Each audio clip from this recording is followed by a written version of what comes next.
Tahukah kalian bahwa ada satu jembatan yang paling menakutkan di hari akhir kelak, yaitu jembatan Sirotol Mustaqim?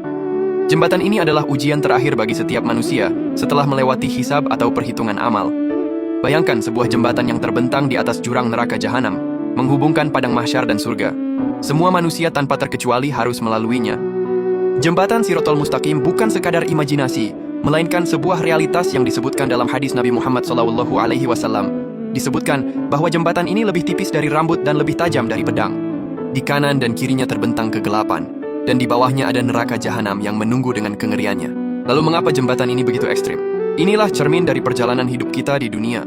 Semakin lurus dan kuat iman kita, semakin mudah pula perjalanan di atas jembatan ini. Jembatan ini menjadi penentu akhir, pembuktian kesungguhan amal di dunia. Ada tujuan yang sangat mendalam mengapa Allah Subhanahu wa Ta'ala menciptakan jembatan ini. Tujuannya adalah untuk memisahkan secara jelas antara orang beriman yang taat dengan mereka yang lalai dan mendustakan kebenaran. Ini adalah ujian kesabaran dan keikhlasan terakhir, di mana setiap individu akan merasakan hasil nyata dari setiap amal yang mereka perbuat selama di dunia. Bagi orang beriman yang masih memiliki sisa-sisa dosa, jembatan ini berfungsi sebagai pembersih. Jembatan ini menjadi bukti nyata bagi orang-orang kafir bahwa janji dan peringatan Allah itu benar, tepat sebelum mereka jatuh ke dalam neraka. Kecepatan seseorang melewati jembatan Sirotol Mustaqim ini sangat beragam, tergantung pada bobot amalnya. Yang pertama, kecepatan secepat kilat. Golongan ini adalah para nabi dan orang-orang saleh dengan amal yang luar biasa. Mereka melesat begitu cepat bahkan tanpa merasa takut. Yang kedua, kecepatan secepat angin atau kuda. Mereka adalah orang yang amalnya banyak dan tulus akan melewatinya dengan kecepatan tinggi, meskipun merasakan sedikit guncangan. Yang ketiga, yaitu kecepatan berlari dan berjalan biasa. Mereka adalah orang yang amalnya seimbang, akan melewatinya dengan tertatih-tatih, tetapi tetap berhasil sampai di ujung jembatan. Yang keempat, kecepatan merangkak. Mereka adalah orang yang berlumuran dosa, namun masih memiliki iman. Perjalanan mereka akan sangat sulit dan melelahkan.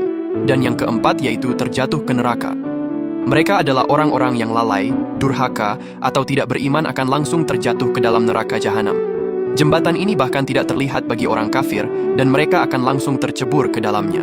Bagi umat muslim, jembatan Sirotol Mustaqim bukanlah akhir, melainkan gerbang menuju kehidupan abadi.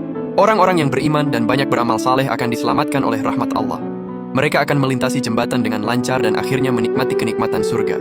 Meskipun beriman, mereka yang dosanya lebih berat akan jatuh ke neraka jahanam untuk disucikan terlebih dahulu, sebelum akhirnya diangkat kembali ke surga. Kelak Nabi Muhammad akan menjadi orang pertama yang melintasi jembatan, dan beliau akan memohon keselamatan bagi umatnya dengan doa, "Ya Allah, selamatkanlah, selamatkanlah." Ya Allah, semoga kita semua menjadi umat Nabi Muhammad yang bisa melintasi Sirotol Mustaqim dengan lancar dan masuk ke dalam surga. Amin.